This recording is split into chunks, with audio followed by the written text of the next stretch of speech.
मागील 4 दिवसांपासून CSMT परिसर हा ठप्प होता, तो म्हणजेच मराठा आंदोलनामुळे। हे जे रस्ते आहेत ज्या ठिकाणी कालपर्यंत पाय ठेवायला ही जागा नव्हती सर्वसामान्यांना, वाहतूक तर सोडाच, या ठिकाणी येणारे संपूर्ण रस्ते ते वाहतुकीसाठी बंद करण्यात आले होते। कारण ह्या सगळ्या रस्त्यांवरती मराठा आंदोलक हे आपल्याला मोठ्या प्रमाणात रस्त्यावरती उतरलेले पाहायला मिळाले। हा संपूर्ण परिसर भगवामय झाला होता, तो म्हणजेच मराठा बांधवांमुळे। मात्र काल ज्यावेळी मराठा आरक्षणाचा प्रश्न हा निकाली लागला, याच यशानंतर मराठा बांधवांनी या ठिकाणी मोठ्या प्रमाणात जल्लोष केला।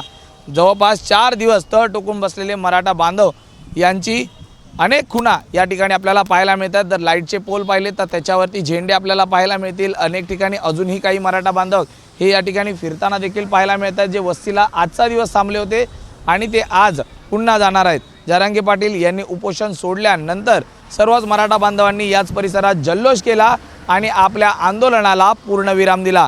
त्यानंतरच मुंबई पोलिसांनी हे रस्ते हळूहळू रिकामी केल्याचं पाहायला मिळालं। न्यायालयाचा हस्तक्षेप झाला, या ठिकाणी बॅरिकेडिंग्स मोठ्या प्रमाणात करण्यात आली होती, ते देखील आता हलवण्यात आलेले आहेत आणि जी मुंबईचा CSMT परिसर आहे हा आता पूर्वरत आपल्याला पाहायला मिळतोय। वाहनं जी बंद झाली होती सर्वच मार्ग आता ओपन करण्यात आलेले आहेत, त्यामुळे CSMT परिसराला आता जे जुनं स्वरूप आहे हे पुन्हा आलेलं पाहायला मिळतंय।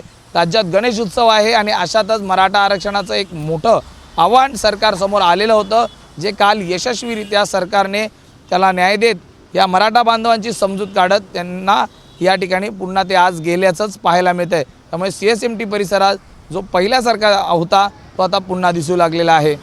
व्हिडिओ जर्नलिस्ट अनिल पवारसह मी सूरज सावंत, ABP माझा, मुंबई। ABP माझा, उघडा डोळे बघा नीट।